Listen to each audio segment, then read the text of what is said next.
আসসালামু আলাইকুম এভরিওয়ান, কেমন আছেন আপনারা সবাই? আলহামদুলিল্লাহ, আমিও ভালো আছি আপনাদের দোয়ায়।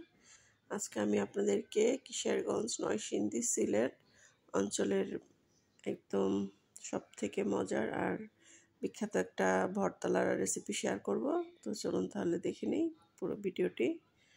তো এই জন্য আমি এখানে লাল মরিচ নিয়ে নিয়েছি, আর নিয়ে নিয়েছি কিছু পেঁয়াজ আর রসুন দিয়ে দিয়েছি। আপনারা চাইলে এই লাল মরিচের জায়গায় কাঁচামরিচও দিতে পারেন, তবে আমার অনেক বেশি ঝাল পছন্দ, এই জন্য আমি কাঁচামরিচেরই লাল মরিচটা নিয়েছি। তো এখন আমি এই সব কিছু একসঙ্গে ভালো করে ব্লেন্ড করে নিব। আপনারা চাইলে কিন্তু শিলপাটাও বেটে নিতে পারেন। তারপরে যে এখানে দিয়ে দিয়েছি ফাইসা চাপা শুটকি, আপনারা চাইলে পুরির চাপাটা দিয়েও করতে পারেন।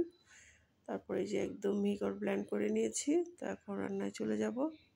চুলে একটা প্যান বসিয়ে দিয়েছি, এর মধ্যে দিয়ে দিয়েছি রেগুলার সয়াবিন তেল, দিয়ে দিয়েছি পেঁয়াজ কুচি। তো এখন আমি পেঁয়াজটাকে একটু ভেজে নেব। খুব বেশি লাল লাল করে ভাজতে হবে না, আমি হালকা একটু ভেজে নেব পেঁয়াজটাকে। তো এখন আমি এর মধ্যে দিয়ে দিচ্ছি বাটা লাল মরিচ।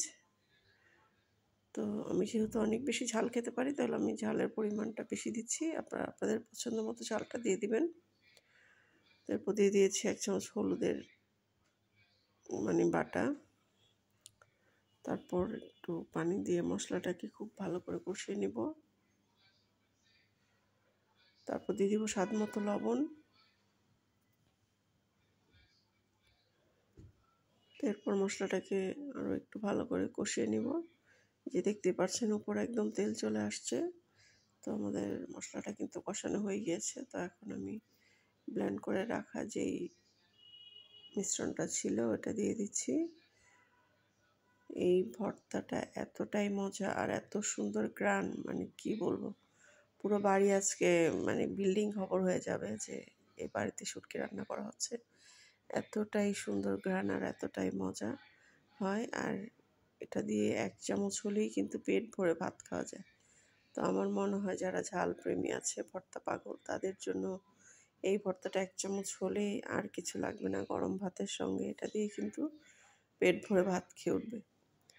তো কিছুক্ষণ রান্না করছি, রান্না করার পরে যখন এই যেরকম পানিটা একদম শুকিয়ে যাবে, প্যান থেকে যখন একদম উঠে চলে আসবে, তখন আমি নামিয়ে নিব।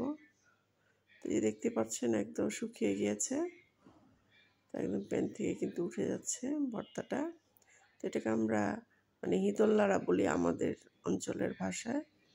তো আপনাদের অঞ্চলে কী নামে ডাকে আমি জানি না। যাই হোক, আপনারা এই হিদোল্লারাটা একদিন হলেও খেয়ে দেখবেন, অনেক বেশি মজা, অনেক বেশি মজা। যারা ভর্তা পাগল তাদের কথা কি বলবো, তাদের জন্য অনেক বেশি মজার একটা ভর্তা হবে এটা। তো আমার ভর্তাটা হয়ে গিয়েছে, এখন আমি নামিয়ে ফেলেছি। তো এখন গরম গরম ভাতের সঙ্গে পরিবেশনের পালা। ঝাল ঝাল এই ভর্তা লাড়া ভীষণ মজার। তো আপনাদের কাছে কেমন লেগেছে আমার এই মজার ভর্তা রেসিপিটা অবশ্যই কমেন্ট করে জানাবেন। যদি ভালো লেগে থাকে তাহলে অবশ্যই লাইক কমেন্ট শেয়ার করে দিবেন। ভালো থাকবেন সবাই, অনেক বেশি সুস্থ থাকবেন। আজকে এ পর্যন্তই। আল্লাহ হাফেজ।